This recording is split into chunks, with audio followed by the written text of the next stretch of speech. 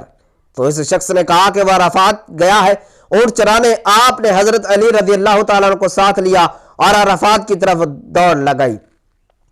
جب وہاں پہنچے تو دیکھا کہ اویس کرنی درخت کے نیچے نماز پڑھ رہے ہیں اور اونٹ چاروں طرف چر رہے ہیں۔ آپ دونوں آ کر بیٹھ گئے اور حضرت اویس کرنی کی نماز ختم ہونے کا انتظار کرنے لگے۔ جب حضرت اویس کرنی رضی اللہ تعالیٰ نے سلام پھیرا تو حضرت عمر فاروق رضی اللہ تعالیٰ عنہ نے پوچھا کون ہو بھائی؟ تو حضرت اویس کرنی نے کہا میں اللہ کا بندہ۔ تو حضرت عمر فاروق رضی اللہ تعالیٰ عنہ نے کہا کہ سارے ہی اللہ کے بندے ہیں، لیکن تمہارا نام کیا ہے؟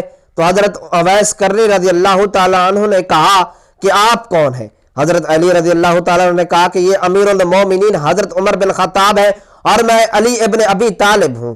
حضرت اویس کا یہ سننا تھا کہ وہ تھر تھر کانپنے لگے اور کہا کہ جی میں معافی چاہتا ہوں، میں نے آپ کو پہچانا نہیں تھا، میں تو پہلی دفعہ حج پر آیا ہوں۔ حضرت عمر رضی اللہ تعالیٰ عنہ نے کہا کہ تم اویس ہو؟ تو انہوں نے کہا ہاں میں ہی اویس ہوں۔ حضرت عمر رضی اللہ تعالیٰ عنہ نے فرمایا کہ ہاتھ اٹھاؤ اور ہمارے لیے دعا فرمائے۔ وہ رونے لگے اور کہا کہ میں دعا کروں؟ آپ لوگ سردار اور میں نوکر، آپ کہاں اور میں آپ لوگوں کے لیے دعا کروں؟ تو حضرت عمر فاروق رضی اللہ تعالیٰ عنہ نے کہا ہاں ہمارے آقا صلی اللہ علیہ وآلہ وسلم کا حکم تھا کہ اویس جب بھی آئے تو اس سے دعا کروانا۔ پھر حضرت اویس کرنی نے دونوں کے لیے دعا کی۔ سرکار دو عالم صلی اللہ علیہ وآلہ وسلم نے فرمایا کہ جب لوگ جنت میں جا رہے ہوں گے تو حضرت اویس کرنی بھی چلیں گے۔ اس وقت اللہ تعالیٰ فرمائے گے کہ باقیوں کو جانے دو اور اویس کو روک لو۔ اس وقت حضرت اویس کرنی رضی اللہ تعالیٰ عنہ پہ پریشان ہو جائیں گے اور کہیں گے اے اللہ آپ نے مجھے دروازے پر کیوں روک لیا؟ تو اللہ تعالیٰ فرمائیں گے کہ پیچھے دیکھو۔ جب پیچھے دیکھیں گے تو پیچھے کروڑوں اربوں کی تعداد میں جہنم میں کھڑے ہوں گے۔ تو اس وقت اللہ جل جلالہ فرمائیں گے کہ اویس تیری ایک نیکی نے مجھے بہت خوش کیا، ماں کی خدمت، تو انگلی کا اشارہ کر، جدھر جدھر تیری انگلی پھرتی جائے گی میں تیرے طفیل ان کو جنت میں داخل کر دوں گا۔ محترم ناظرین، شعبان رحمت و برکت اور قرب مصطفیٰ صلی اللہ علیہ وآلہ وسلم کا مہینہ ہے۔ یہ بابرکت وقت ہے جب آسمان کے دروازے کھول دیے جاتے ہیں اور بندوں کے اعمال کو خاص نگاہ رحمت سے دیکھا جاتا ہے۔ نبی پاک صلی اللہ علیہ وآلہ وسلم کا وہ فرمان دلوں کو ہلا دینے والا ہے جس میں آپ صلی اللہ علیہ وآلہ وسلم نے فرمایا کہ مجھے وہ شخص دنیا کی ہر چیز سے زیادہ پیارا ہے جو ماہ شعبان میں یہ سورت پڑھتا ہے۔ ذرا سوچئے جس عمل سے انسان حضور اکرم صلی اللہ علیہ وآلہ وسلم کی محبت کا مرکز بن جائے، اس کی زندگی میں کیسی نورانیت، کیسی برکت، کیسا سکون اترتا ہوگا۔ آج کی اس ویڈیو میں ہم اس عظیم سورت، اس کے فضائل، اس کے روحانی اثرات اور ان خوش نصیب لوگوں کا ذکر کریں گے جنہوں نے ماہ شعبان میں اس سورت کو پڑھ کر اپنی دنیا اور آخرت دونوں سنواری۔ اگر آپ بھی چاہتے ہیں کہ نبی پاک صلی اللہ علیہ وآلہ وسلم کی خاص محبت آپ کے نصیب میں آ جائے تو اس سورت کو لازمی پڑھیں۔ یہ وہ عظیم صورت ہے جس کے بارے میں نبی پاک صلی اللہ علیہ وآلہ وسلم نے فرمایا کہ یہ قرآن کے 1/3 کے برابر ہے، اور یہی وہ صورت ہے جسے حضور صلی اللہ علیہ وآلہ وسلم خود کثرت سے پڑھا کرتے تھے۔ پھر جس عمل سے نبی پاک صلی اللہ علیہ وآلہ وسلم کی محبت ثابت ہو وہ ہر زمانے اور ہر مہینے میں باعث نجات ہے، اور ماہ شعبان میں اور ماہ رمضان جیسے مقدس مہینے میں اس کی تلاوت نور پر نور بن جاتی ہے۔ محترم ناظرین، آپ نے شعبان کے مہینے میں یہ سورت کسی بھی وقت پڑھ لیں۔ یہ سورت نبی پاک صلی اللہ علیہ وآلہ وسلم کو بہت زیادہ پسند ہے، اور حضور پاک صلی اللہ علیہ وآلہ وسلم نے فرمایا کہ جو شخص ماہ شعبان میں یہ سورت پڑھے گا وہ شخص مجھے دنیا کی ہر چیز سے زیادہ پیارا ہوگا۔ اور آپ نے سب سے پہلے حضور پاک صلی اللہ علیہ وآلہ وسلم کی ذات اقدس پر درود پاک کا نذرانہ پیش کرنا ہے۔ درود پاک آپ کوئی سا بھی پڑھ لیں۔ ایک بار ثواب کی نیت سے میرے ساتھ بھی درود پاک پڑھ لیں۔ اللہم صلی علی محمد وعلی آل محمد کما صلیت علی ابراہیم وعلی آل ابراہیم انکا حمید مجید۔ اللہم بارک علی محمد وعلی آل محمد کما بارکت علی ابراہیم وعلی آل ابراہیم انکا حمید مجید۔ درود پاک پڑھنے کے بعد آپ نے سورۃ الاخلاص کی تلاوت کرنی ہے۔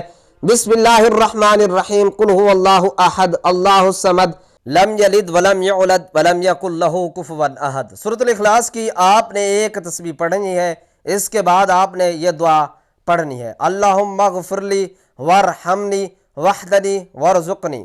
41 مرتبہ یہ دعا پڑھنے کے بعد آپ نے ایک تسبیح اللہ کے 2 مبارک ناموں کی پڑھنی ہے، یا رحمانو یا رحیمو یا رحمانو یا رحیمو۔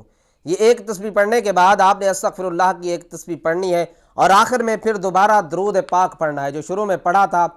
شعبان کے مہینے میں آپ یہ وظیفہ پڑھیں گے تو آپ حضور پاک صلی اللہ علیہ وآلہ وسلم کے پسندیدہ بندوں میں شامل ہو جائیں گے۔